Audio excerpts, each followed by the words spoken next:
I sat in the waiting room of the abortion clinic, knowing I was violating everything I believed in by being here. But I didn't know what to do. I felt I had no choice.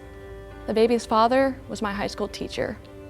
Join me today on Life After Choice to hear the rest of my story.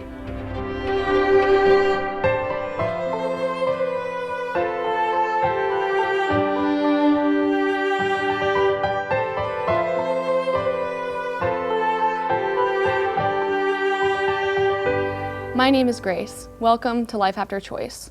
My story starts when I was in high school. I grew up in a nice Christian home. Both my parents worked for the church. I had a rock-solid faith in God. But all of that started to change when my favorite teacher in high school asked me to be his aide during my free period. He had been a mentor to me for many years, and we were very close, so I was happy to say yes. I started staying late after school to help him grade papers and make photocopies. I enjoyed it because it gave us more time together to talk. He had a way of making me feel heard and understood, and I started sharing more and more of my heart until eventually I had shared it all. I had fallen in love with him.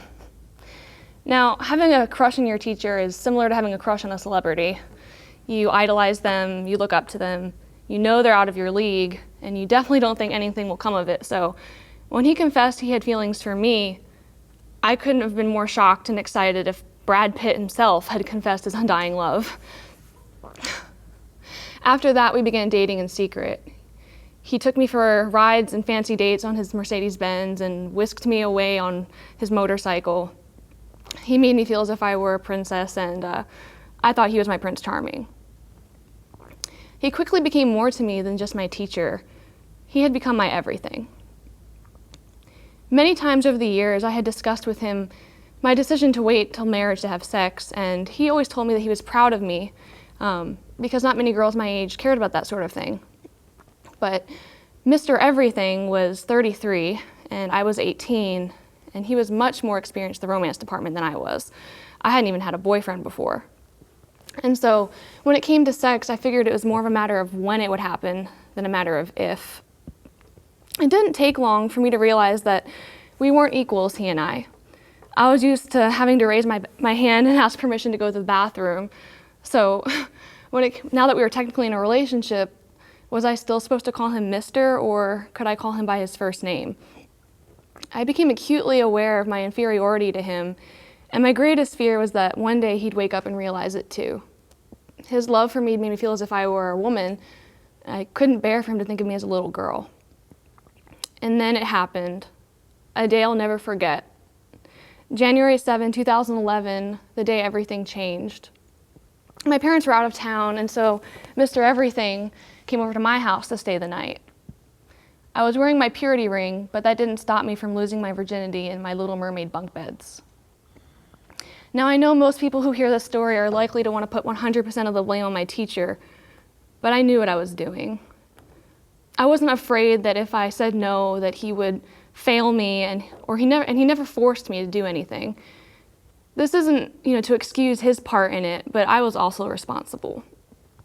The fact is, I had made him more important than anything else. I had allowed him to become my everything. He had taken the place of God in my life. And so when it came down to choosing between sticking to my faith and the possibility of losing him, I caved. Now, January gets pretty cold where I'm from, and I started feeling a bit under the weather. After several weeks, I came down with a full-blown case of the flu. At least I thought it was the flu. I was lethargic, I was nauseous, I couldn't eat anything. Mr. Everything was starting to get a little concerned and suggested that I take a pregnancy test. I couldn't believe it when I stared down at the pink little plus sign which told me that I did not have the flu. Pregnant? How could this happen? I didn't know anything about pregnancy. I didn't even know what a cervix was until I started taking anatomy in college. Obviously, my first reaction was panic, but then I realized maybe this wasn't so bad. Mr. Everything said that he loved me. I dreamed of us getting married and starting a family. I started picking out baby names. I wondered if it would be a boy or girl. I started getting a little bit excited, actually. But obviously, Mr. Everything wasn't exactly thrilled. Immediately, his first reaction was that we just need to get the baby taken care of. Taken care of, I asked. What do you mean? And he said, well, obviously we can't keep it. People will find out. I'll lose my job. I might even go to jail, and then we'll never get to be together. He promised me that after I graduated, we would get married, and that he would give me all the babies that I wanted to make up for this one. As far as he was concerned, it had already been decided. We were not having this baby. All my life, I believed that life begins at conception and has inherent value, and that having an abortion is morally equivalent to murder. I could have put my foot down and refused, but I didn't. I was afraid of losing him. And so for the second time, bowing to the idol that he had become, I caved. In order to stay alive, the relationship demanded yet another sacrifice, this time the life of my firstborn. So instead of walking down the aisle in my white dress, I found myself walking through the doors of an abortion clinic. How had I gotten here? I was numb. I remember praying that there would be pro-life protesters there that day blocking the way, but there weren't.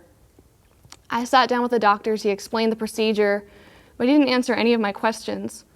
Would the baby feel it? Would I ever be able to have kids again? And was it too late to back out?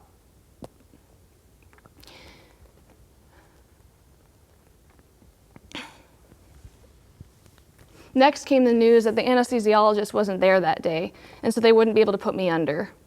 But Mr. Everything said that we had to do it today because we had both skipped school to be here. So the doctor had no choice but to go through with the procedure using conscious sedation. I was awake the whole time. I could still feel everything that was happening, and I could still hear all of the noises. I wondered how my life had turned into such a nightmare and how long until I would wake up. After that, nothing was the same. Mr. Everything pulled away from me. He said there was too much suspicion going around at school and people were starting to ask questions, and he didn't want to risk exposure. But I already felt exposed. I felt like I had the word murderer written across my forehead and that everyone could see it. The immensity of my loss hit me like a semi. I had lost not only my virginity, but the baby, and now Mr. Everything. I had fallen so far, and I was all alone.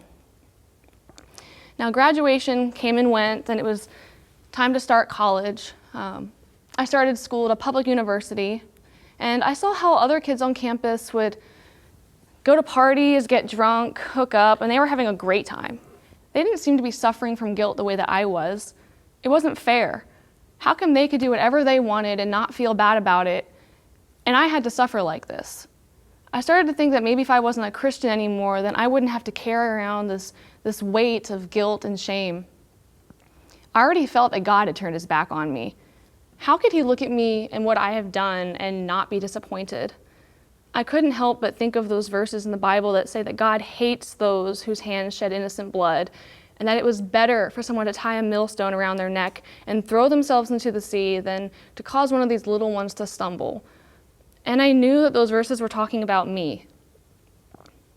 I felt like I had committed the unpardonable sin, and my guilt and shame weighed so heavily upon me that it was difficult to breathe.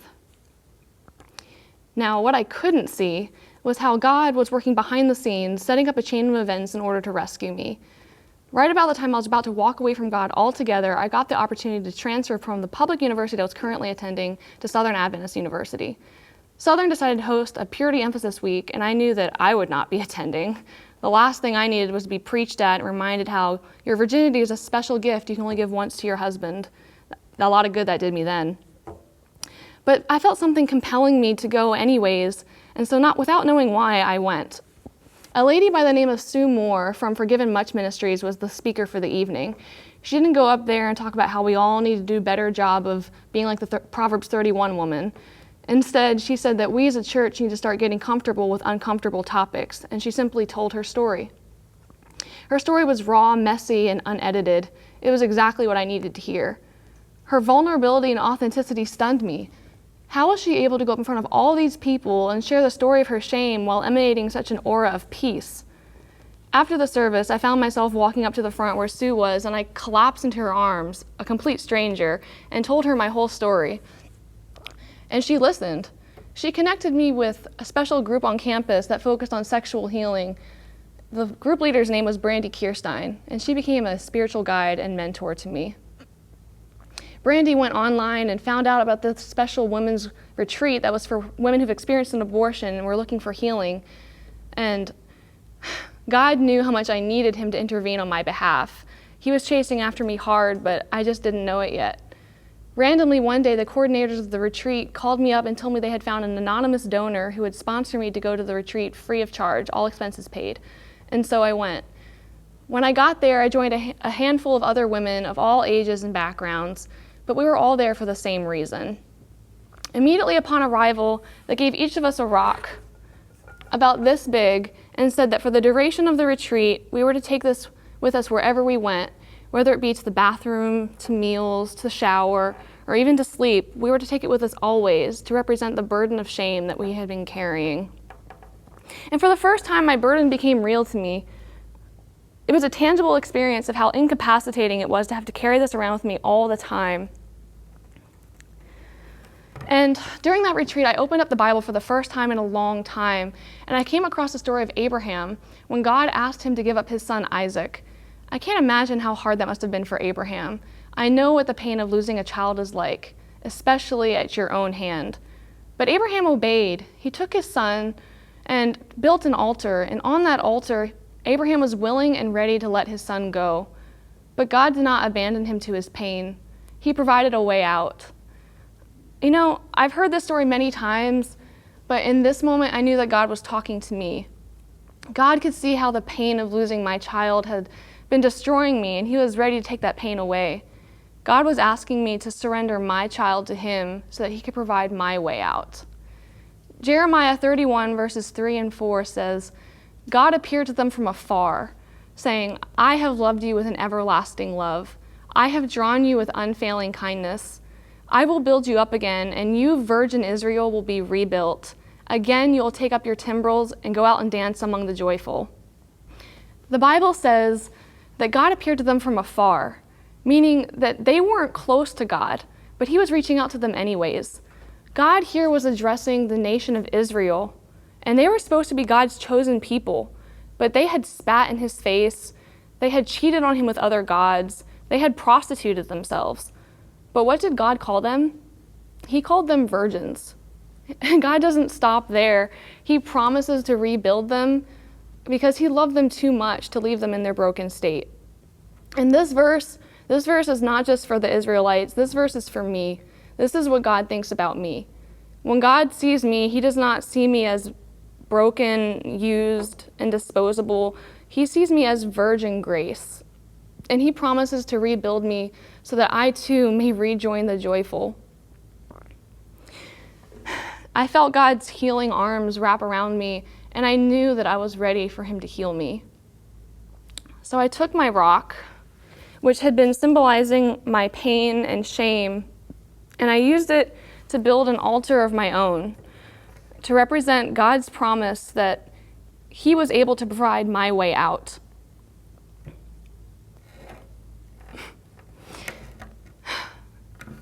He was able to provide my way out.